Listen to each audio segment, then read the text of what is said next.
One moment. Recording.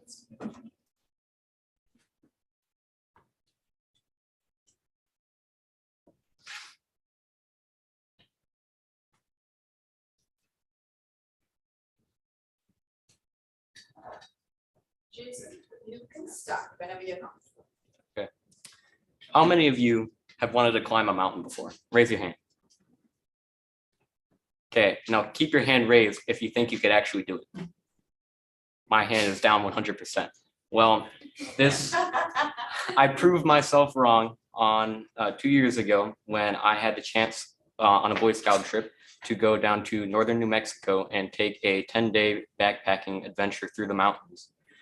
We ended up hiking 70 miles over the 10 days, and it was easier and harder than I thought it would be. We thought it was going to be hard, so we spent 6 months of training just preparing ourselves, getting ready to hike. We had 45 pounds in our packs, and that varied depending on the day. We took practice hikes that were 7, 6, however many miles we felt comfortable. And to think when we got to the base of the mountain, we were going to be able to do this with all the preparations was going to be not very possible. So on day one, we had our travel guide, and he was very skilled in the terrain. He knew how to camp. He knew how to cook food for us. He knew how to set up bear bags. There's bears out there. So after taking a couple days to learn from him, he left us, and we were in the mountains by ourselves. And that may be a lot scarier than it sounds, because it was not that hard. We ended up camping and setting up tents perfectly fine, even though we had to learn how to navigate by map and compass. It wasn't too difficult. The main itinerary was to go on to Baldy Mountain, standing at 12,441 feet of elevation. And that was going to be the highlight of our trip. And so hiking there, it took like 3 days to get to the base of the mountain there. And we ended up staying the night at the base of the mountain to rest up, regain our strength, and just prepare ourselves in the morning. When we woke up the next morning, we ended up sleeping in a little later than we wanted to. We needed the rest for the perilous journey ahead. And so when we set out, we were a little behind schedule. And the first thing about mountain climbing is it's kind of hard to go around the mountain or just straight up. So you have to kind of go in a zigzag pattern. They call it switchbacks, and we had to do 16 switchbacks up the mountain. And we started it with like a normal speed, normal pace, and we ended it with like the speed of a stubborn elephant. We didn't want to move. We were all tired. We didn't know if we could make it to the top of the mountain because they have a strict deadline of getting up there by noon. And we estimated we had 2 hours of walking left, and we thought there was no way we could make it. Some of us even just voted to walk back down to camp and just not go to the top of the mountain whatsoever. But I mean, who wouldn't want to climb a mountain and have the chance to do that? So we ended up climbing the mountain and got there with like 20 minutes to spare. So we somehow miraculously walked a lot faster than we thought. We had lunch on the top of the mountain. You could see the crystal clear skies. The sun was brighter than ever. You could see the view for miles around. It was incredible. It was so fun, in fact, that there was just enough service on top of the mountain to where we could call our families and just brag to them, like, hey, we're on top of a mountain. You're not here, but I am. They were jealous, of course. But I never thought that mountain would be the highlight, or I thought it would be the highlight. But it turns out that the mountain was nothing compared to the next following days.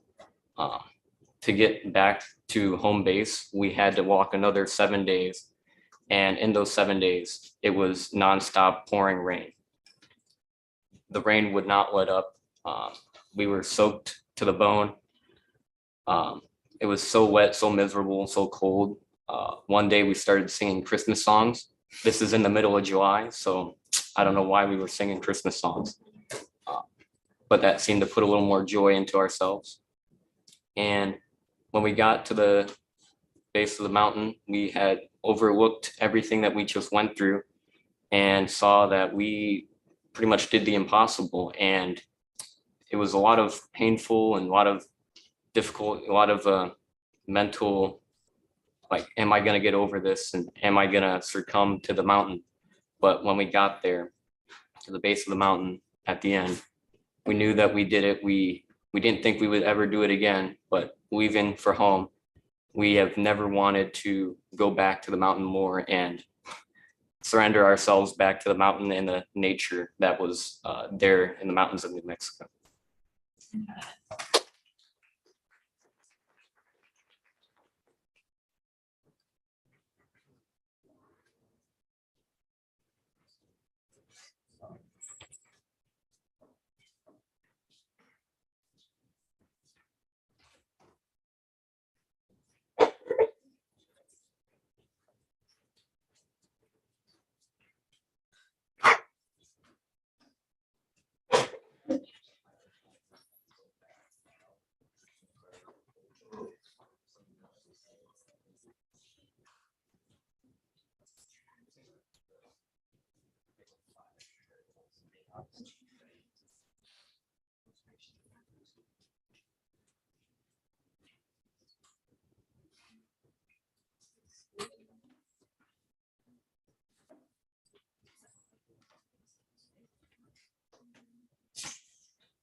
Gotcha.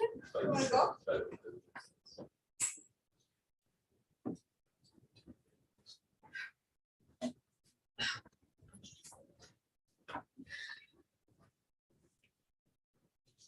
Yeah, you can start.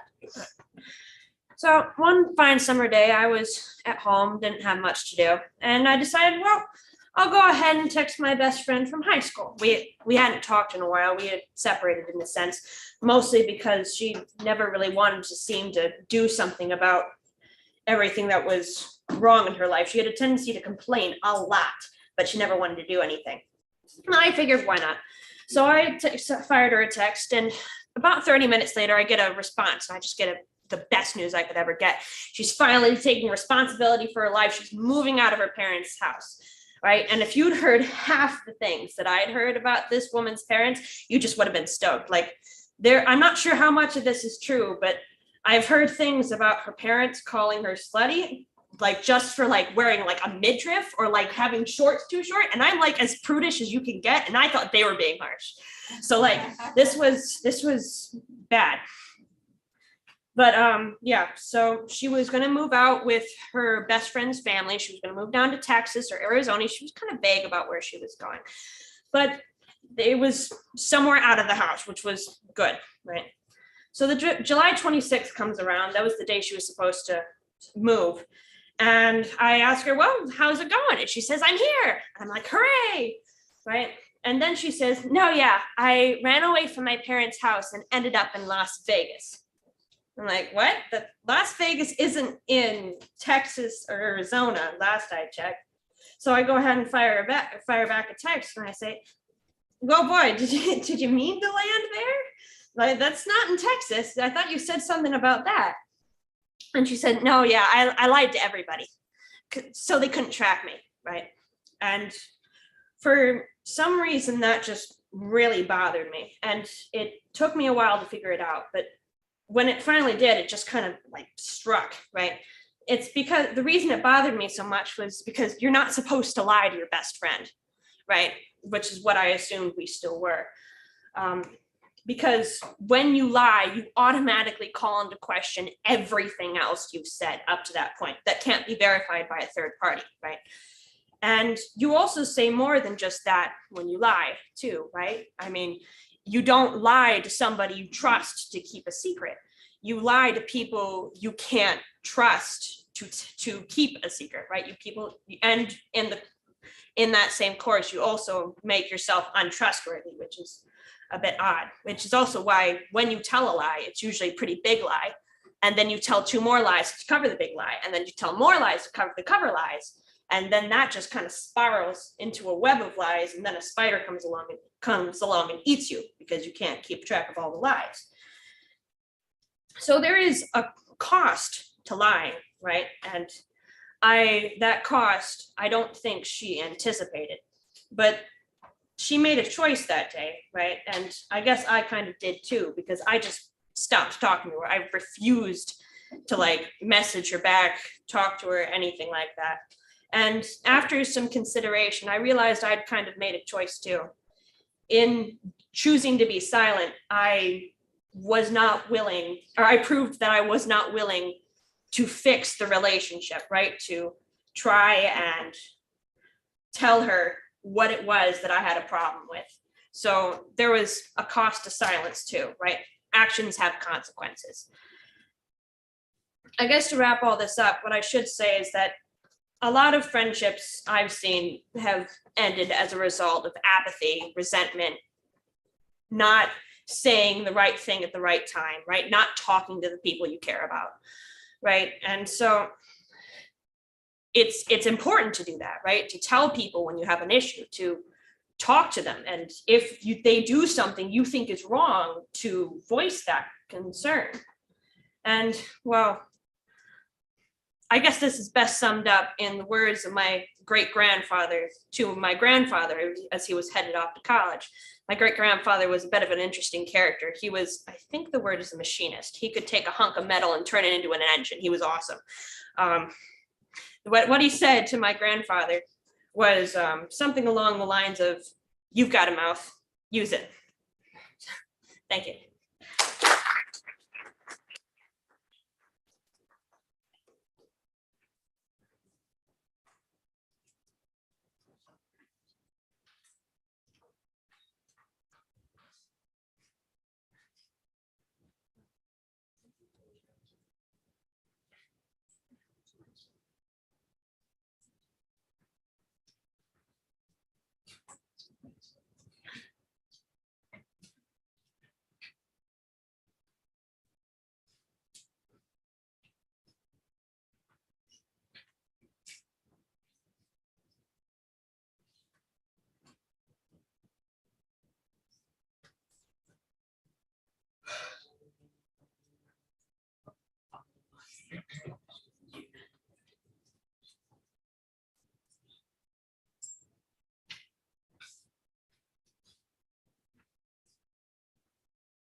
Do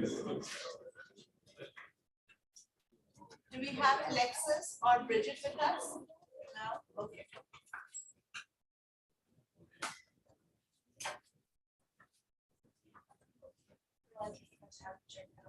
Oh,